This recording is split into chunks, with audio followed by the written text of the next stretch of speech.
Hi, this is Kane Hodder, Victor Crowley, Jason from Friday the 13th. You're listening to WithoutYourHead.com.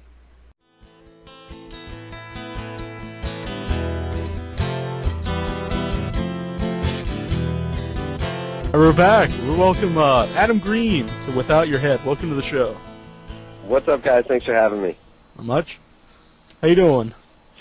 Doing good. I was just saying I'm a little sick. I've been on so many planes in the past, 3 weeks. I was in London and then came back to L.A. and then went to Texas and then back to L.A. and then to New Jersey and back to L.A. and now I'm on my way to Spain. And somewhere on one of these planes, somebody got me sick. So I'm trying to hang in there, but it's I feel like I'm campaigning with this movie. It's like when you see presidents doing this shit with when they're trying to get elected, just a different city every day, and they start looking more and more like death. That's kind of me. Well, that could be an idea for your next movie. Yeah, right. So it sounds more glamorous than it is, then. Yeah, it definitely. It definitely has its glamorous moments. Like once you actually get to start meeting fans and stuff like that, it's totally worth it. But the hours sitting in the airport and flying economy, just like everybody else, it really sucks. Yeah, that's no fun. My flight to Spain is, I think, 14 and a half hours with a layover in London. So that's going to be as much fun as a bag of dicks. Well, some people might find that pretty fun. Sure. Let everybody know, first of all, the movie's Hatchet. Yes. You can find out more information on hatchetmovie.com. If anybody doesn't know, you want to just give a brief summary of what the movie's about? Sure. Hatchet is a old school slasher movie. Basically, my sort of philosophy in making this movie was that I loved the 80s stuff that I grew up on. I loved that there were monsters. I loved that there was gore. I loved that there was nudity and that the horror movies were rated R. Unfortunately, the scripts usually were a little lacking, which even the biggest fans can admit. A lot of the sequels and stuff kind of got a little stupid. And then in the 90s, it came back really hard with Scream, which was great because the script was so good, but we didn't have monsters anymore. We didn't have gore. We didn't have nudity. And pretty soon all the horror movies were PG-13. And so what I kind of tried to do with this was take what I liked about both and put them together and sort of bring back that unstoppable monster and gore that's all done in camera with latex, no CGI, and kind of bring back the magic show. So that's really what Hatchet is. The storyline is in New Orleans. For anybody who's ever been there before, they probably know about this. They do these swamp tours, and there's a few places that do haunted swamp tours at night. And it's pretty much a total rip-off because they just take you through the swamp at night, and there's marsh gas and stuff, and they tell you all these, spooky, silly ghost stories about the marsh gas, and they say that it's ghosts and all this stuff. And so in the movie, it's a group of people on one of those tours, and the boat ends up sinking, and things just go horribly wrong for them. And it's probably one of the most violent things that's been out there in a while. So very excited about that. Ooh. I think Intro had a question about CGI. Oh, yeah, I was just wondering, what's your opinions on CGI in movies nowadays? I'm not completely anti-CGI. I mean, one of my favorite films is Jurassic Park. I love Lord of the Rings. I think if it's done with the appropriate budget and by the right people, that it works. I mean, no matter what, it never really looks real, but if it's at least not offensive and you can let yourself go and try to believe that it's real, like all the landscapes and stuff in Lord of the Rings, I never had any problem with that at all. But when people try to use it in order to sort of skimp and make it easier, or when they use it on a budget, for instance, Freddy vs. Jason, which actually had a pretty big budget, why did they need CG blood sprays and stuff like that? Like, that was ridiculous. It just starts to look more and more cartoony. So with this, we didn't use any CGI with the makeup effects or any of the deaths, and some of them are so elaborate, there are people that are trying to say that we did. One of the screenings that we had in New York at Tribeca, there was a guy in the audience that was challenging me and saying, when you ripped that woman's face in half, it had to have been CG. There's no way you could have done it.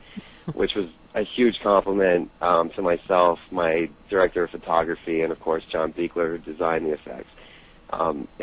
It's pretty cool. It's a lot like the old Savini stuff back in the day when it was a magic show, and you would walk out wondering, how did they do that? I'm a big. I think we're all big Tom Savini fans here. Oh, yeah. Big time. Yeah, definitely. Now, how important do you think gore is to like a horror movie? It depends. I mean, like a haunted house story, which is really the only stuff that actually scares me. If it's something with ghosts, or for instance, The Exorcist, there's no gore in that film at all, really, and that really scares me. But something like A Nightmare on Elm Street or Halloween, like the original Halloween, there's really no gore. So you don't always have to have it, but if you're going to make a slasher movie, which is what Hatchet is, that's kind of what you're paying to see. Like, you want to see some people get fucked up. I mean, that's why you went to see the movie in the first place.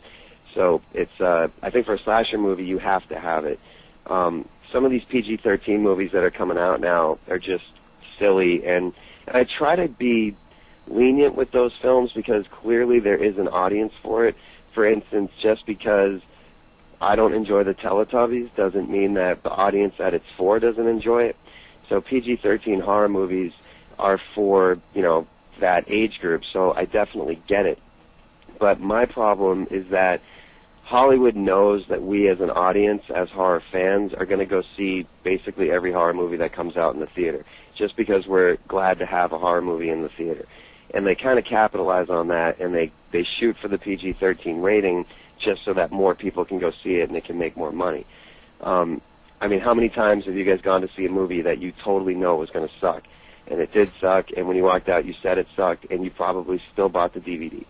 Like, it's just what we do. My DVD collection is so awful, some of the movies I have, but I'm a horror fan, and that's kind of what I live with. So I hope that the majority of people who are like me, who go to see Hatchet, at least feel like they got what they paid for, and it's a movie that I made for them.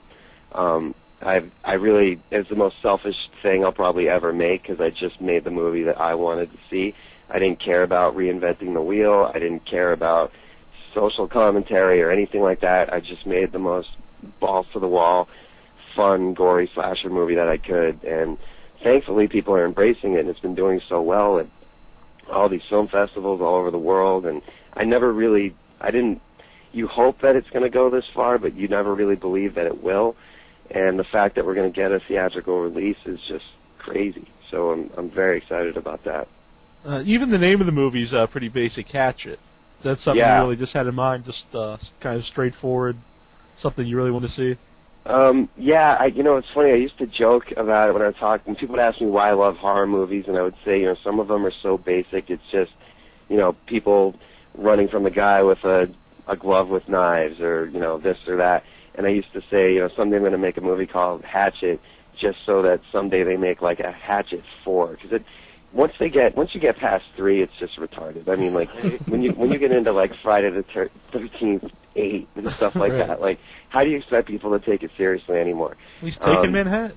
Yeah, right. Yeah, I was just saying this at the Fangoria convention, that no matter how many sequels to Hatchet that there are, I promise I will never send Victor Crowley to Manhattan or to space. Or to outer space. I think that's a death of a movie, when they time travel or go to outer space. Yeah, at some point somebody on that set must have stopped and been like, okay, wait a minute, time out. Like, are you guys serious? Like, he's in space. But of course that movie had the frozen face smash on the counter, which made it okay that he was in space, in my opinion. Like, once that happened, I was like, all right, cool. Although they did kill the hottest chick first, and I thought that was kind of a waste. They should have frozen somebody else's face first. Right. For sure. Is that something you really wanted to do in this movie? Has some creative death scenes? Yeah, I think that part of the fun of these movies is seeing, like, what are they going to do next. And so I tried to do deaths that nobody's seen before. It's kind of scary, actually, but the idea of just stabbing somebody with a knife, like, I don't care. But if you're going to put a belt sander in a chick's mouth and take out her teeth, like, that's really cool. So we tried to just make it just so over the top. which is part of the fun of the movie. Like, if somebody gets a limb ripped off, the blood shoots like 40 feet in the air, and it's like all over the place, and it's a little bit back to like the Evil Dead days of gore, which is why I'm hoping. Apparently, there's a lot of talk that we're going to have a hard time keeping the movie intact when it goes to theaters, and I'm hoping that people see that because the movie is so fun that they'll let the gore slide. There's nothing that's like, there's nobody getting raped. There's nothing like really heavy like that. I mean, it's just so in your face that hopefully the MPAA will have a sense of humor about it. Although I know a sense of humor isn't really what they're known for with horror movies. But did you guys? Maybe you guys know this story, but John Buechler was telling me this when we were in pre-production. Friday the 13th 7, when he did that, there was a scene where Jason punches into somebody's chest and rips out their heart. And the MPAA wouldn't let that go without giving it a rated X.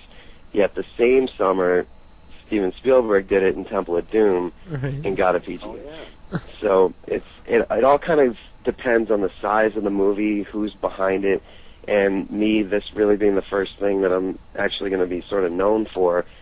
The MPAA could care less what I think. So we've been waiting to show them until we actually had a distributor, which I was hoping that by the time we did this call, I'd be able to say who it's going to be, but apparently I'm not allowed to say anything yet. So it's the most distasteful part of making movies. Everybody thinks that it's just the actual shooting of it, but all the politics that go into it afterwards. Like, this was my first time really going through it, but it's enough to make you like not want to do it anymore. It takes all the fun out of it, and luckily we're with a place that I actually wanted to be with, so I'm really excited about that. But the process of getting from finishing the movie to having distribution was so weird. Like, the distributors who come to the first screening that you do, our first one was at Tribeca, that was the first time we showed anybody, and they purposely like sit there with their arms crossed trying to act like they don't like it so that the other distributors will think that they don't like it, but then they're outside making offers on it and calling on their phones from the theater, and it's just like poker face. Hollywood is just a massive extension of high school, and it's like all like the worst people of high school run Hollywood. Like, so for those of you that aren't in it, like, you're not missing anything. There's a lot of good people though. When I first moved here, I'm from Boston, and I had a really tight group of friends that I grew up with that I'm still very tight with, and I got out here and I just hated it for my first 2 years because everybody out here works in movies or wants to work in movies.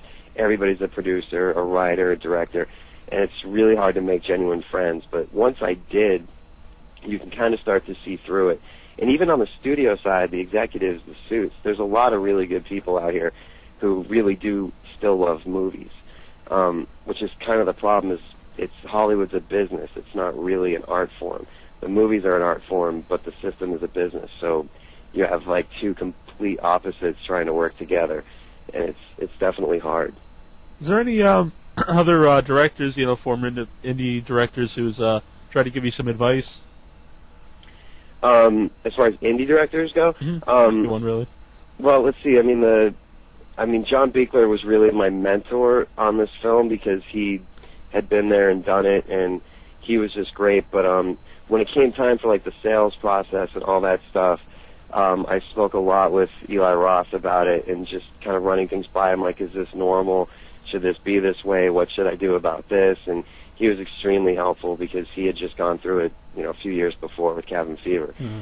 So everybody really, for the most part, is extremely helpful. It's funny because I kind of come from the comedy world, and in comedy, everybody's very competitive.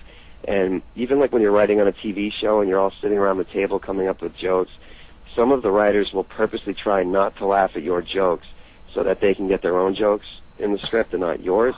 But with horror people, everybody is so supportive of each other, and they're so happy that somebody else is making a horror movie, basically because they want to see it.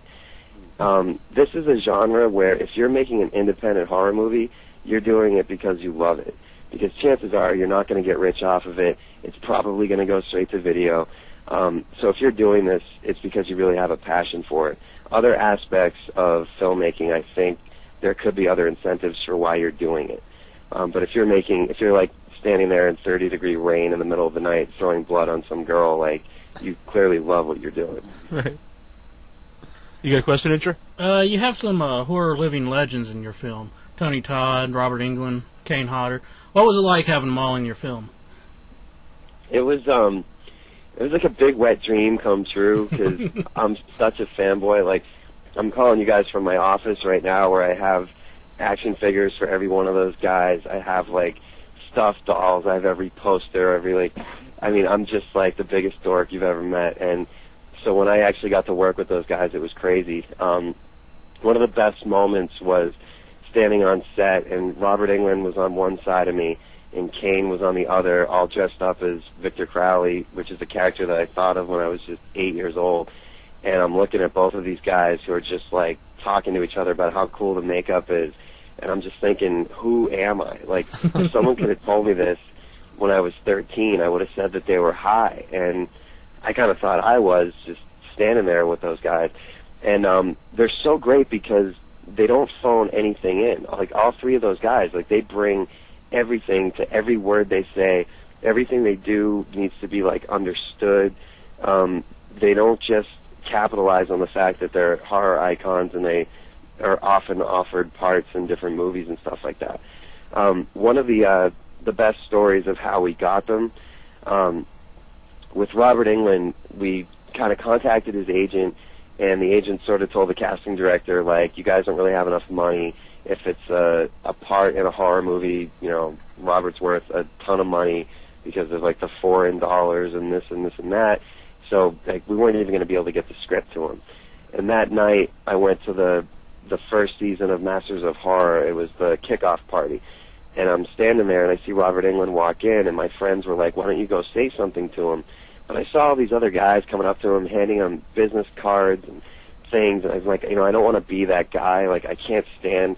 Everybody knows you have to network in Hollywood, but there's a cool way to do it, and there's the just loser way to do it, and it felt like everybody there was doing the loser way. And I mean, to go off subject for a second here when I'm talking about that, I know a lot of people who probably tune into your show want to do this, and there's definitely something to be said about the guy who just, you know, runs up to people and hands them their script and tries to talk themselves up. But that's not really doing anything for you, because afterwards people are making fun of you. And so what you really need to do is build your own network of people that are personally vested in you. Like, the way I did it was, when I got out here, I was an assistant to producers. I was an assistant to TV showrunners, like all kinds of people like that, getting coffee, doing menial things. But I made friends with other assistants who wound up becoming agents and development execs and stuff like that. And so I kind of have, like, a circle of people that are my network, and they're my genuine friends. So that's real networking as far as I'm concerned. But, like, going to a party and handing out business cards, it's not going to do anything for anybody. It's just going to sort of look like you're whoring yourself out there. So anyway, so I didn't want to do that to Robert Englund. I didn't say anything to him. A few minutes later, he comes over and taps me on the shoulder, and I turn around, and I'm, like, freaking out because Freddie's talking to me. and he's like, where'd you get that shirt? And I'm like, my what? He's like, your T-shirt. Where'd you get your shirt? And I was wearing this Manson shirt from the Mechanical Animals tour, 98, and it says Suicide King on the back. And they only sold it on that tour. It's kind of a hard shirt to get, and for anybody who's like a collector on eBay, it's not one of the ones that's always on there. But I actually got it at the show. And I'm like, well, you can't get it anymore. And he's like, oh, my producing partner made a movie called Suicide King, and I really want to get that shirt for him. And he's just staring at me, and I'm like, don't think I'm taking my shirt off for you, dude. Like, I love Nightmare on Elm Street, but I'm not that much, you know. And so he walks away.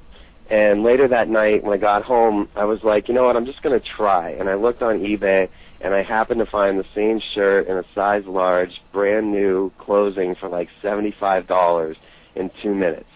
And so I outbid whoever the guy was who thought he was going to get it.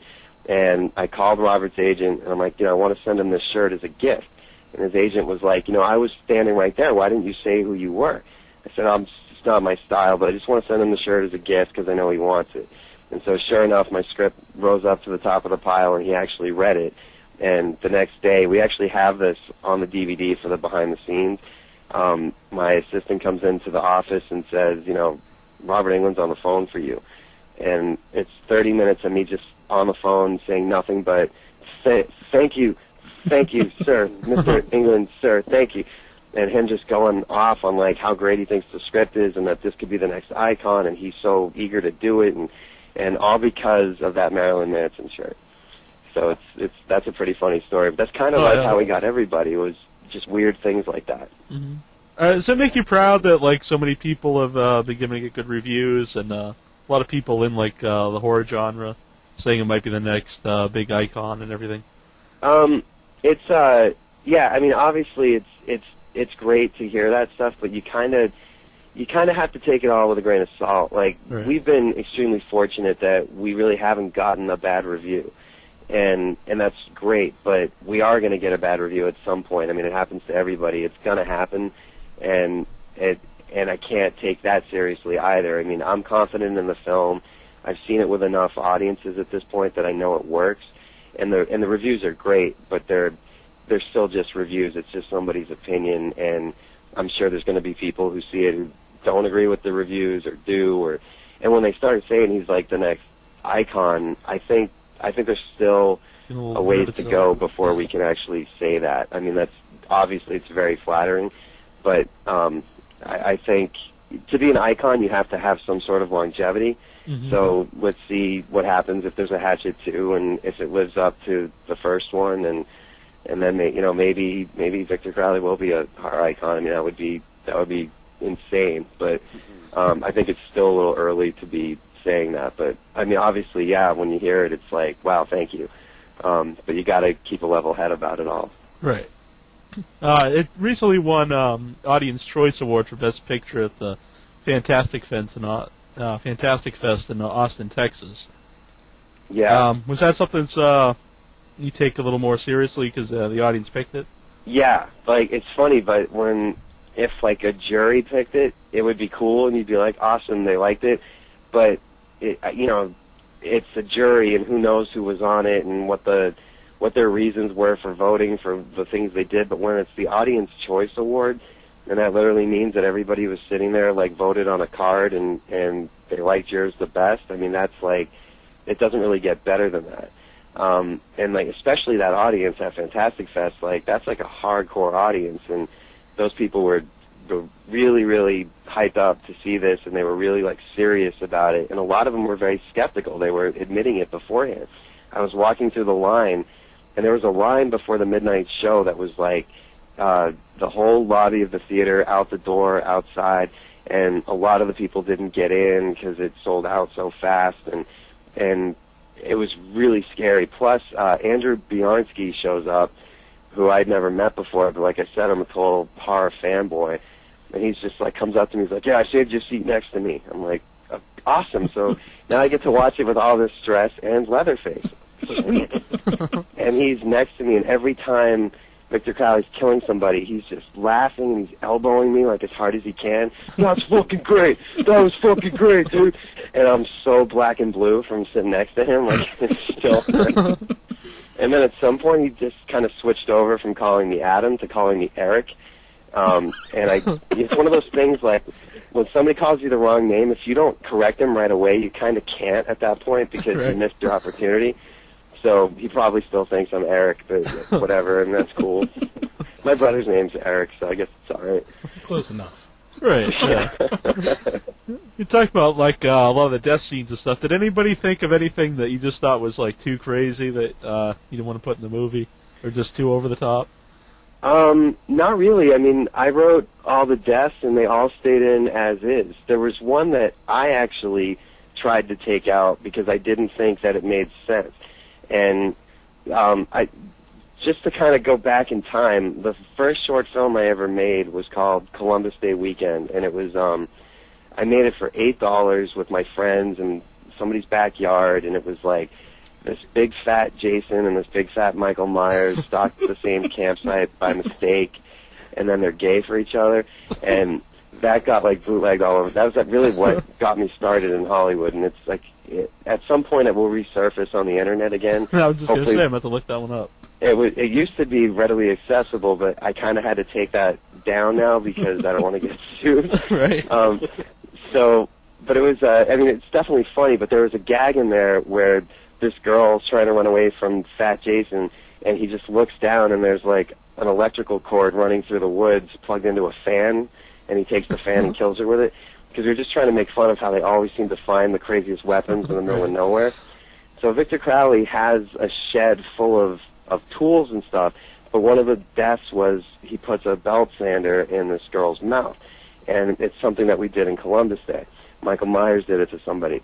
But then I was thinking, I'm like, there's no such thing as a gas-powered belt sander, so he'd have to plug it in. So what are we going to do? Have like an extension cord running into like the burned-down house? Like, this doesn't make sense. And as soon as I said that, all the guys in the effects shop they were pleading with me. They're like, please don't take this death out. This is the coolest death. And the production designer said, how about this? If you give me 48 hours, I will try to build a functioning gas-powered sander. And if I can do it, that means that it could exist in real life. And then will you use it? And I said, fine, thinking there's no way he can do this in 48 hours. Sure enough, he shows up on set 48 hours later, and he's pulling the cord on a gas-powered belt sander, and the thing works. And 2 hours later, it's in the girl's mouth. So it's, you know, and it's not even like anything is necessarily realistic when you're talking about a deformed man who's back from the dead and ripping people limb from limb in a swamp. But for some reason, I just didn't want the belt sander to seem too hokey. I mean, it's definitely crazy when it happens because it sort of comes out of nowhere. But the audience reaction in here in Germany and London has just been like people just kind of cheering and screaming. And though there's one death that's actually been bringing people to their feet in some showings, which is the one that everyone's talking about online that we show at the conventions, which is the woman getting her face ripped in half. And literally people just all stand and start cheering, which is fun because I remember seeing these movies like when I saw, I think it was Friday 7 when Jason pulled out the weed whacker, and the audience I was with in Boston all just stood up and started screaming and cheering, and that was the point that I realized, like, wait a minute, like, Jason's the good guy. Like, he's the hero. Like, he's the one that we're rooting for. Because they were never really scary. You just wanted to see how they were going to kill the next person. And then, you know, ultimately you wanted to see their face at the end, and usually ended up being kind of a letdown, but that's all right. A lot of people have said that it's also a very funny movie. Yeah. Was there ever any fear of maybe having too much comedy in it, that it might get in the way of the horror? There was definitely some talk up front of having to be careful to keep the comedy out of the horror, because I think all the best horror movies have funny moments in them. This movie is supposed to be like a roller coaster ride where it almost seems like it's not a horror movie for a second, and then you're painfully reminded what you're in for. But what we did is we always kept the scares separate from the jokes. And I think the jokes helped make the cast a lot more likable, which was another problem with the early slashers, was that you never really cared about any of these people and you didn't even know their names. Like, I think there's probably 25 Fridays, Nightmares, and Halloweens, and if you can name like more than 3 supporting characters' names, like you're crazy. But they were just they were very forgettable. So by making the whole cast really likable and really funny, it just changed the dynamic of the film, and you actually felt bad for them. At the same time, there's nobody who's just downright stupid in this. For instance, they never say, okay, let's all split up. There's never a part where actually when the shit starts to hit the fan, one of my favorite moments in the movie is Dion Richmond, who plays Marcus.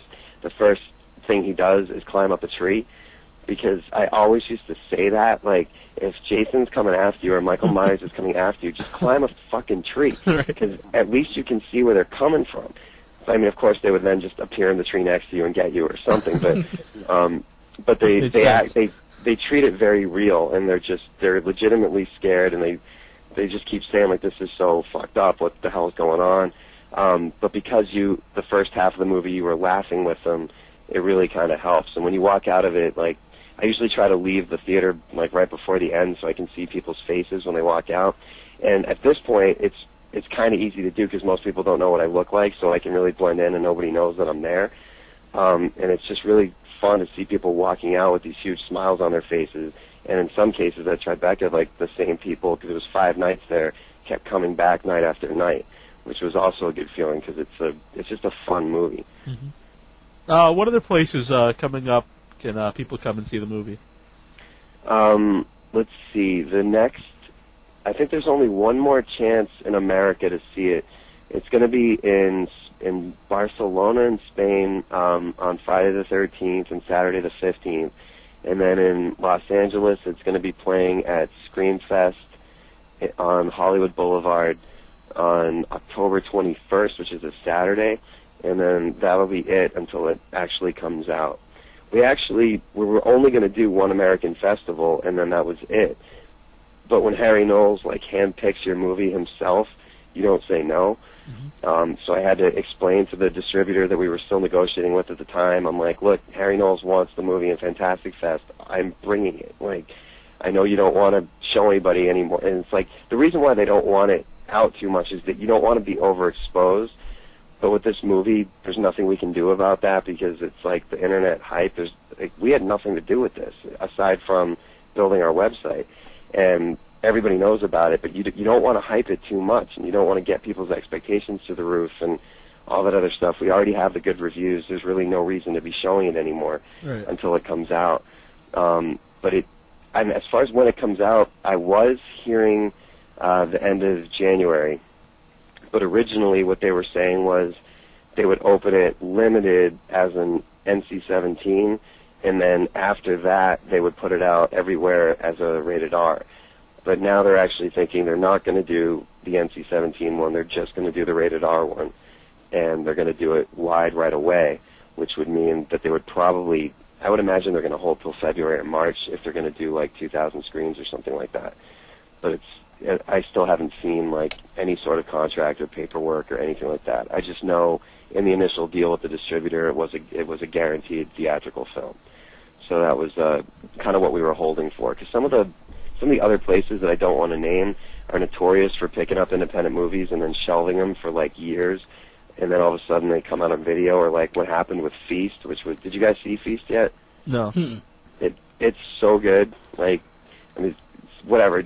People will say what they will. I'm sure it's not the greatest movie ever, but it is such a good time, and it's such a shame that was only in theaters for 2 nights. But things like that, you don't want that to happen to your movie, so the deal that we have was a guaranteed theatrical, so that's really all I know. And then the speculation of when they're saying it should come out, but it'll definitely be out in the next few months. Mm-hmm. If they put out, what were you saying, Flea?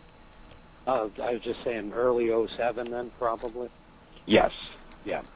If they put the R movie out, are you hoping for a director's cut on DVD then? Yeah, part of what we talked about when we were negotiating who we were going to go with, and again, with this movie, we were in a really good position because it wasn't we only had one option. We got to sort of, feel out different places and see who was the best choice. But the place that we're going to be going with is really good with their DVD department, and I said to them, I really want to make sure that the first time the movie comes out on DVD, it's the unrated one with all the stuff. Because as a fan, I hate it when you go and buy a movie and then 3 months later they put it out with more scenes and more stuff, and they just keep ripping the fans off left and right. I can't promise that there won't be more editions of the movie in 10 years or something like that, but at least as far as our contract goes, was that the first time the DVD comes out, it'll be the full movie, and that'll be it. Mm-hmm. So hopefully they stick to that. Cool. Really appreciate you coming on here tonight. Thank you so much for having me. Yeah. Anything you want to tell everybody out there? I guess just thank you to everybody for everything, and the fans that send me gifts and letters and stuff, and it's just I don't know what I did to deserve this, but I so appreciate having everybody here, and I hope when the movie comes out everybody digs it, and I guess the one thing I could say to just the horror community as a whole would be stop letting them take advantage of you. If you know a movie sucks, don't go see it. And I'm not saying that go support Hatchet because it is a rated R real horror movie or whatever. Don't go see Hatchet. I don't care. But just let them know that you can't be taken advantage of, because they are taking advantage of us really bad. All these remakes and sequels and Japanese movies. If I see one more creepy Japanese kid crawl across the floor, it's just like, but as long as we keep paying for it, they're going to keep doing it because they just want to make money. Mm-hmm. So let them know like what you'll take and what you won't take. And even if Hatchet doesn't fall into your category of what you would take, don't go see it. I don't care. But just, stand up for yourselves, and let's try to take it back again and start getting some original new characters out there. I just have to say, I love the tagline. It's not a remake, it's not a sequel, and it's not based on a Japanese one. That was one of the only things that there wasn't an argument over. When I proposed that, it was instantly, everyone was like, okay, done. And that was it. And we actually had some backlash from that when we started screening for distributors, because it offended them, because that's all they do. And they were kind of like, well, now whoever puts this out is kind of admitting that, the other stuff they put out is just remakes and sequels and shit. Right. So it was a weird position to be in, and I think in hindsight some people would advise me that I shouldn't have used that as the tagline. But again, like, I was just making what I wanted to see and trying to make my point, whether people agree with it or not. But I think politically, if we had gone with something that's like, he's gonna tear your soul apart or some gay shit, then we probably would have gotten a better response from distributors right away. But they were all a little kind of pissed off about that because it was directly attacking them. But somebody had to do it, and I hope it turns around. I got to admit, I'm really looking forward to the new Texas Chainsaw. I'm hearing nothing but good stuff about it. Mm-hmm. And some of these remakes are definitely cool, but, like, did we really need When a Stranger Calls? Did we need it the first time? We definitely don't need it again. And, like, some of the stuff that I keep getting called in on, like, it's ridiculous, the stuff they're remaking. They will remake anything. Like, the worst horror movie you can think of, they will remake. Slumber Party Massacre 3. Not even Slumber Party Massacre 1. 3. They will remake that because it's a prepackaged title, and they know that because people, that's just like the whole recognition thing, people will be like, oh, yeah, I want to go see that. So just stand up for yourselves and say no when you know that you're being fed crap, and support the stuff that you want to support. And we really dictate what's going to happen because, trust me, the guys making the decisions in Hollywood are not horror fans. They don't care. They don't really like it. They're just giving us what we pay for. So pay for the stuff you want. Don't pay for the stuff you don't want. And you can kind of dictate what you're going to get. All right. Well, thanks a lot, man. Really appreciate it. All right, thanks for having me. Good luck on everything. Yeah, good luck. Thank you very much. Hey, it's Joel David Moore, and you're listening to WithoutYourHead.com.